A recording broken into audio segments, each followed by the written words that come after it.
सतलोक में चल मेरी सूरता, यहाँ ना लावे देरी। सत्य कहूं ना झूठ रती बर, तो बात मान ले मेरी। सत्यम। जैसे ही बालक गरीबदास जी ने अपनी आंखें बंद की और कबीर परमात्मा द्वारा बताया गया मंत्र जाप किया, वैसे ही कबीर परमात्मा उनकी आत्मा को निकालकर अपने साथ ले गए और उनको ब्रह्मा, विष्णु, महेश, गणेश और दुर्गा माता के लोक दिखाए। बालक गरीबदास जी इन सभी लोगों को देखकर हैरान थे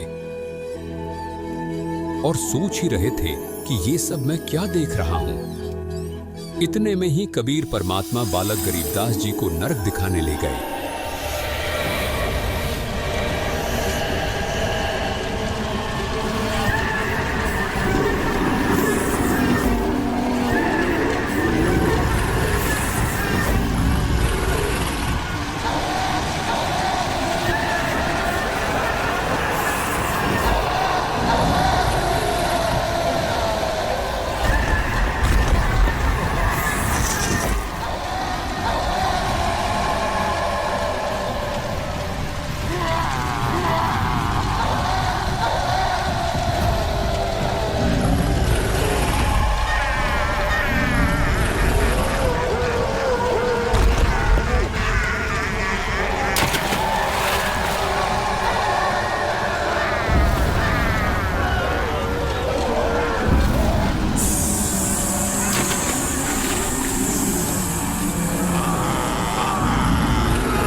नरक के भयावह दृश्यों को देखकर बालक गरीबदास जी भयभीत हो गए और कबीर परमात्मा जी से कहने लगे, बाबा, ये लोग इन आत्माओं को इतना कष्ट क्यों दे रहे हैं? ये सभी आत्माएं अपने कर्मों का फल भोग रही हैं। जब ये सभी नीचे पृथ्वी पर थे और मनुष्य जीवन प्राप्त थे, तो इन्होंने कभी भी शास्त्रों के अनुकूल भक्ति साधना नहीं की। इसलिए आज इन्हें यमदूतों द्वारा इतना कष्ट दिया जा रहा है। नरक दिखाने के बाद कबीर परमात्मा जी बालक गरीबदास जी को धर्मराज के पास ले गए। कबीर परमात्मा जी को देखकर धर्मराय तुरंत अपनी गद्दी से खड़े हो गए और हाथ जोड़कर कबीर परमात्मा जी से कहने लगे, आदेश करें भगवान, क्या आपके दास से कोई गलती बनी है जो साक्षात आपने यहाँ आने का कष्ट किया? और जो बालक आपके साथ आया है, क्या ये आपका शिष्य है? हाँ, ये बालक मेरा शिष्य है। तुम इसका लेखा जोखा देखो और इसका खाता दिखाओ। परमात्मा कबीर जी की ये बात सुनकर धर्मराय जी ने बालक गरीबदास जी का खाता देखा और कहने लगे, क्षमा करें महाराज, इस बालक की भक्ति अभी पूरी नहीं हुई है, इसलिए अभी आप इसको नहीं ले जा सकते। धर्मराय की ये बात सुनकर कबीर परमात्मा जी ने बालक गरीबदास जी के लेखे जोखे की पोथी को उठाया और उसे फाड़ दिया और बालक गरीबदास जी को वहां से लेकर चले गए।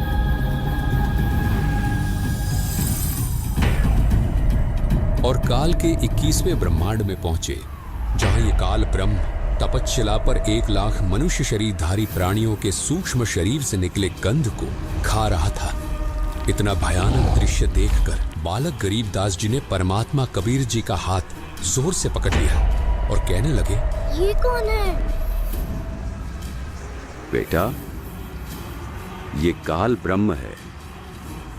अपनी ही गलती के कारण इसे 1 लाख मनुष्यधारी प्राणियों के सूक्ष्म शरीर से निकले गंध को खाने का श्राप मिला है। यही है वो जो पृथ्वी पर सबको दुख देता है। कबीर परमात्मा गरीबदास जी को ये बात बता ही रहे थे कि तभी काल ने परमात्मा कबीर जी और बालक गरीबदास जी को देखा और 11वें द्वार के पास जाकर खड़ा हो गया। ऐसा प्रतीत हो रहा था कि 11वें द्वार से वो उन्हें निकलने नहीं देगा। परमात्मा कबीर जी ने काल ब्रह्म की यह गतिविधि देखी और सतनाम का सुमिरन किया।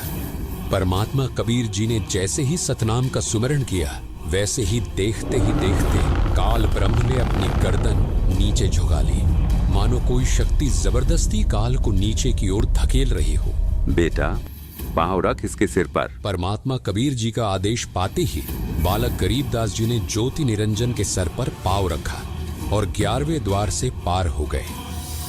11वें द्वार से बाहर निकलते ही बालक गरीबदास जी और कबीर परमात्मा अक्षर ब्रह्म के 7 शंख ब्रह्मांडों में प्रवेश कर चुके थे।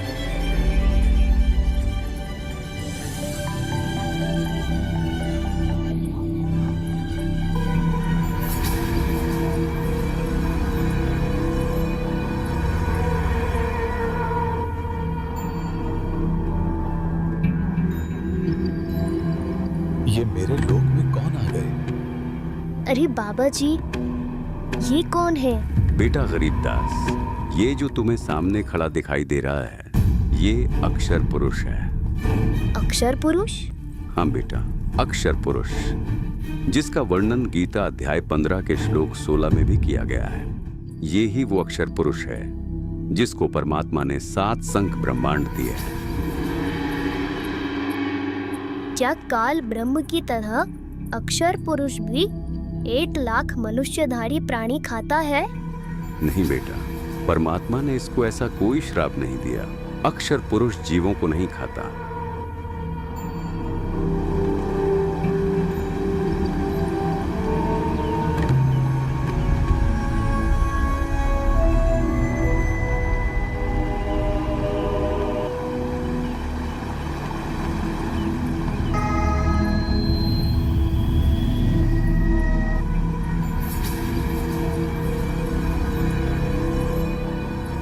लगता है कि ये स्वयं परमात्मा ही आए हैं और अपनी किसी आत्मा को साथ लेकर आए हैं। हे परम शक्ति, आपके चरणों में मेरा कोटि कोटि दंडवत प्रणाम।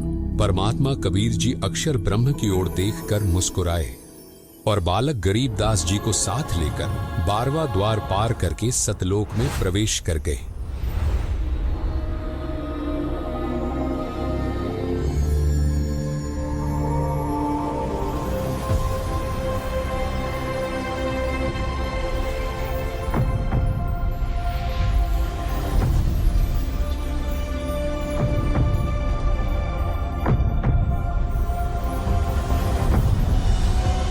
बाबा जी, ये तो बहुत सुंदर लोक है। हाँ बेटा गरीबदास,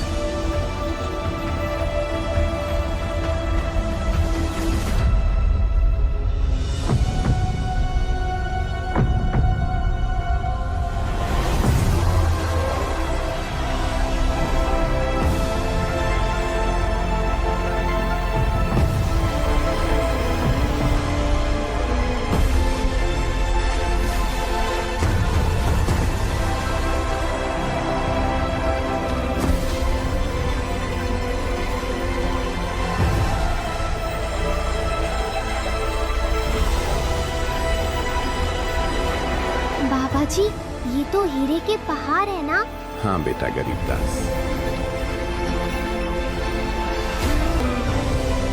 वाह, ये कितना सुंदर बाग है।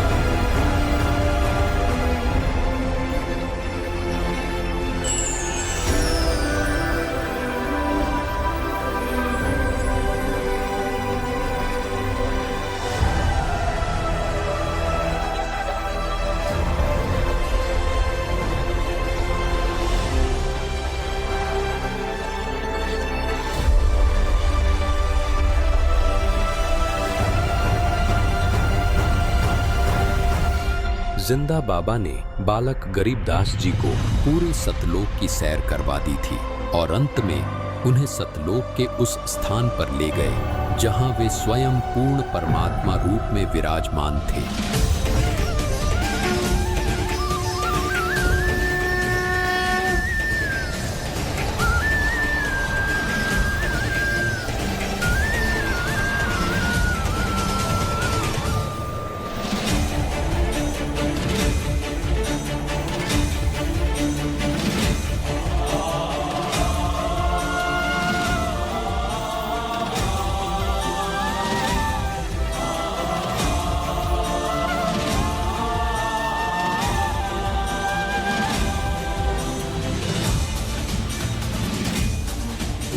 गरीबदास जी देखते हैं कि जो जिंदा बाबा उन्हें सतलोक लेकर आए थे वे सिंहासन पर विराजमान परमात्मा को च्वर करने लगे। उन्हें देखकर ये प्रतीत हो रहा था कि एक सेवक श्रद्धा से अपने गुरुजी की सेवा कर रहा है। ये देखकर बालक गरीबदास जी अंदर अंदर सोच रहे थे, ये जिंदा बाबा तो भगवान के कोई सेवक लगते हैं। भगवान तो ये है जो सिंहासन पर विराजमान है। इतने में बालक गरीबदास जी देखते हैं कि जो परमात्मा सिंहासन पर विराजमान थे वो तेजोमय शरीर युक्त परमात्मा सतपुरुष खड़े हो गए और जिंदा बाबा जी उस सिंहासन पर विराजमान हो गए तथा तेजोमय शरीर युक्त परमात्मा जिंदा बाबा के ऊपर एक सेवक की तरह च्वर करने लगे।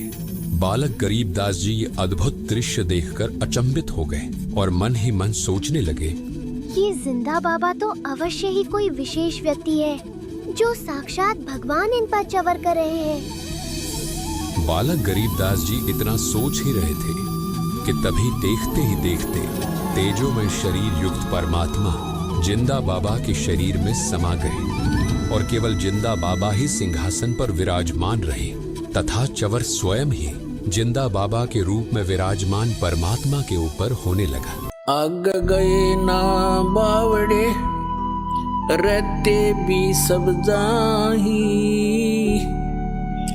बिन साहेब की बंदगी कई छोड़ ठिकाना नहीं।